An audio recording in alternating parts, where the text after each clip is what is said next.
On today's episode, we're going to talk about why the Packers will make the playoffs this season, otherwise known as reality.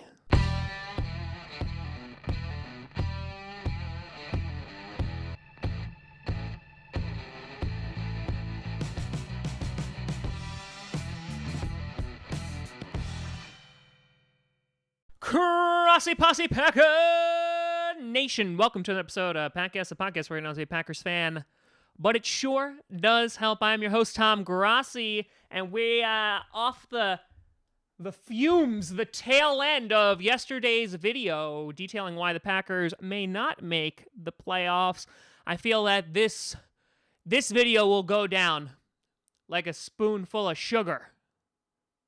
Or is it the spoonful of sugar makes the medicine go down? And that medicine is the Packers' playoff potential.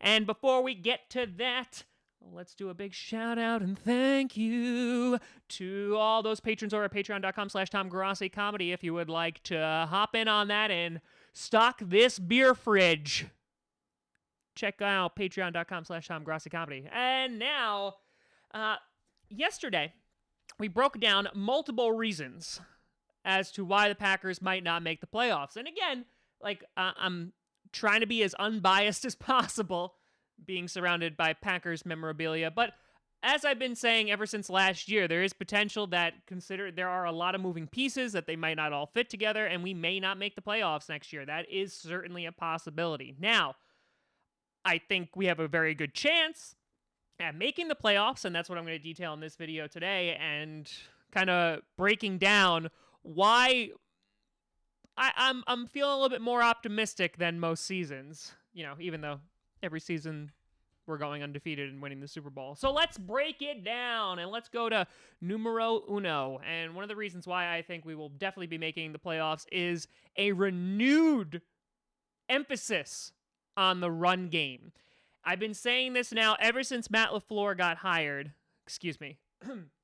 Matt LaFleur, sexiest coach in the NFL, got hired, was that this is going to be a different Packers offense. This is going to be a very different Packers team. And the reason being is that where LaFleur has gone, it has been dominated by power running. You saw this last year with Tennessee. You saw this even with Todd Gurley in LA. And throw on top of that, you have Nathaniel Hackett, who led the league's best rushing attack in 2017 with the Jacksonville Jaguars and Leonard Fournette. Now, under Mike McCarthy, right, the run game was just an additional feature. It was never the focus. It was never really given a lot of running room. See what I did there? But really, I mean, other than, James Starks in the 2010 postseason who broke out, and they were like, oh my God, we have a run game for 4 games. And then you had Eddie Lacy in 2013 and 14, and then that fell off. And you had, of course, they tried to bring James Starks back for 2015 to kind of make him the emphasis, but it never was man, we're going to go out and win the game by grounding and pounding. We're going to go and win the game off the backs or the shoulders of our running backs. And there is an argument to be made that since we have the best quarterback in the NFL, Aaron Rodgers, we don't need to. But I think there's this complacency that sat in, okay, because we don't need a running game, let's kind of ignore it. And so, for example, the last 2 years, we had Aaron Jones and Jamal Williams. And in those 2 years, Jones has just been given 214 attempts, has rushed for 1,176 yards, 12 touchdowns, and Jamal Williams was 274 attempts, 1,020 yards, and 7 touchdowns. And so those numbers aren't blowing anyone away, and obviously there's been injuries for both of these guys.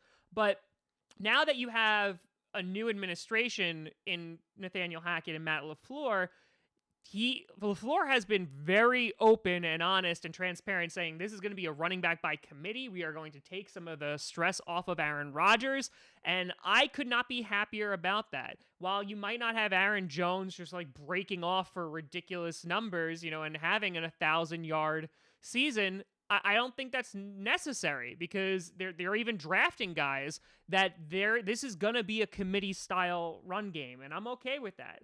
And even if you have, for example, just first down, you get 3 or 4 yards, That's a big difference. If you know that you can hand off the ball to somebody and they obviously have different styles of running, that's a big difference, and that makes it a lot easier for your offense to function. In addition, if our run game is actually something to be afraid of, whew, hold on now, now we're cooking, because we have missed that for so long, in that we're not going to run the ball on anyone. It's just not going to happen. Aaron Jones and Jamal Williams did pretty well last year and the year before that, but it was never something of like, oh man, we gotta scheme and we gotta plan for this Packers rushing attack, because it was not there.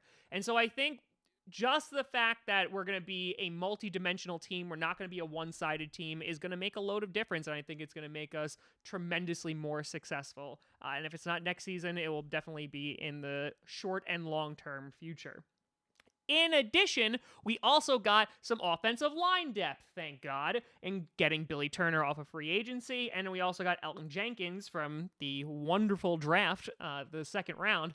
And both of these guys, I think, are going to play key parts in that offensive line. Our offensive line has been decimated by injuries for years and years and years. And while we have the best, in my opinion, left tackle in the game in David Bakhtiari, you obviously have Bulaga, who deals with lots of injury, Corey Linsley, who's been a stud as a center, which he's a staple of that offensive line.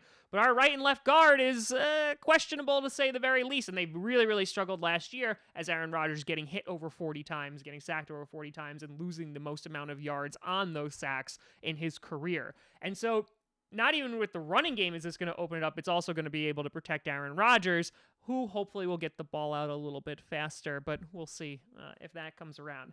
Now, number 222, Mike Pettin.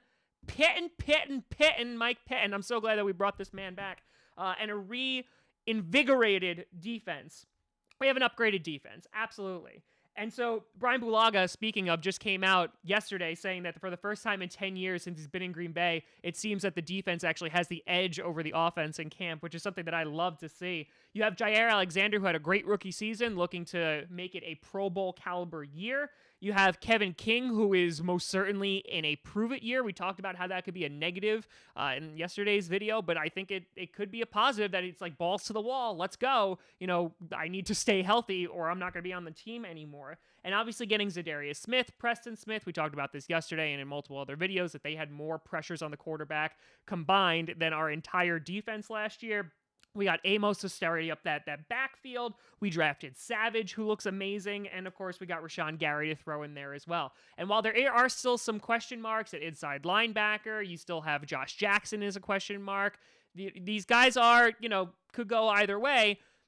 How I'm looking at this defense is that it just needs to be better than what it has been. We were 22nd overall in the league last year.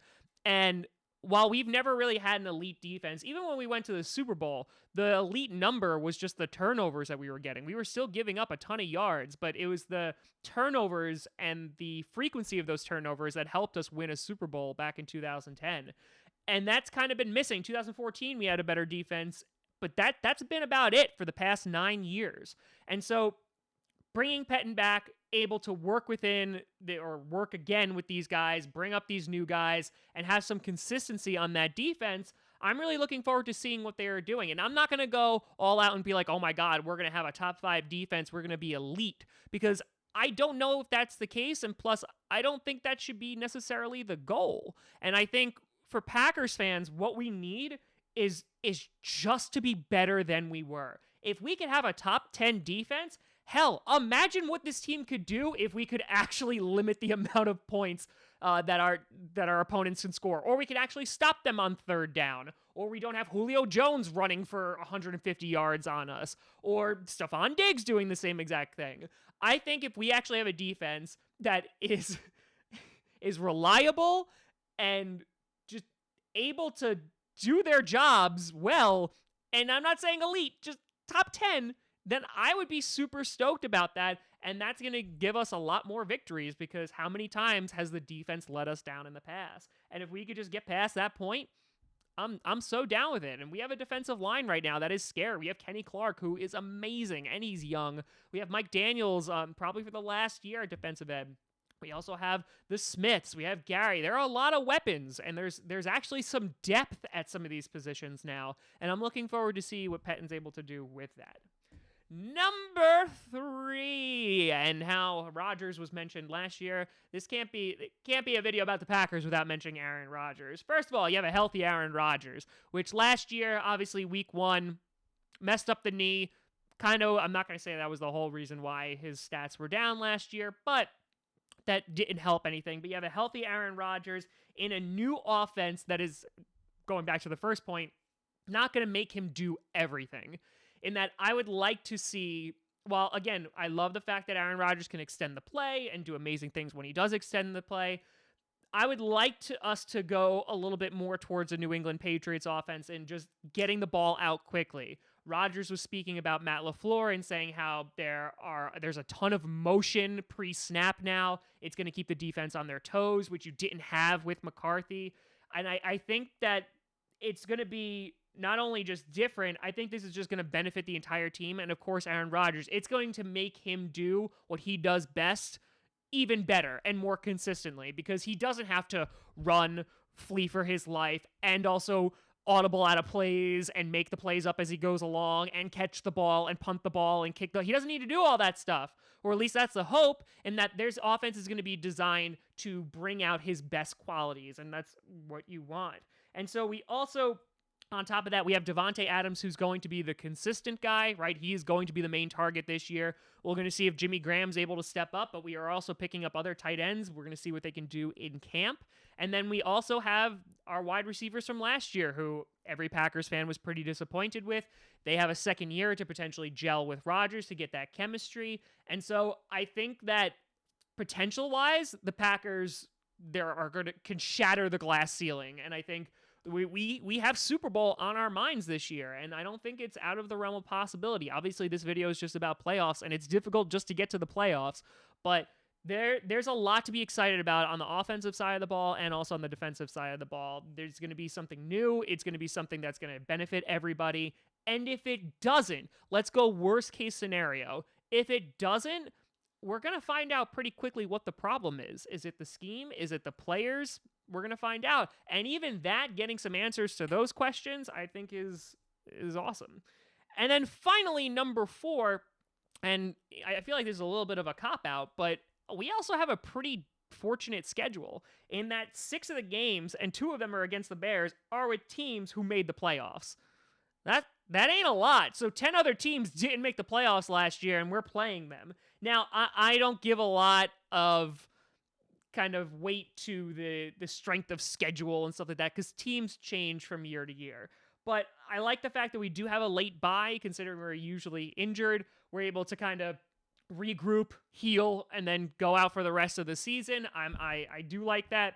It's not overly crazy. The middle of the schedule gets a little bit dicey, but other than that, I think we're really fortunate. And we talked about yesterday how the NFC North is getting pretty stacked. We're going to need to be able to compete with that. And the fact that we finished 3rd in the NFC North last year helped us out a little bit with the schedule gods. And so I think if the Packers are going to make a run for it, this is the year. This is one of the years that they're going to be able to do it. I mean, if we have another bad season this year, there's only going to be a few more years of this left. We're talking, 3, 4, maybe 5 more years, probably just 4 though. With Aaron Rodgers as our QB, I think now's the time. If we're going to try to really go for it, we have a schedule to do so. And so I think now when you have like Brian Gutekunst, who is willing to spend in free agency and is willing to go out and get the guys that he thinks can make the overall team better, I think it's time to pull the trigger. Let's go. I'm not saying go bankrupt on free agency, definitely not. But I'm saying we have the pieces here, and whatever pieces at the end of this season we need, go out and get them, and let's go win a championship. Now, I don't want to be the Broncos, who throw every dime at free agency and win a Super Bowl and then are irrelevant for a while.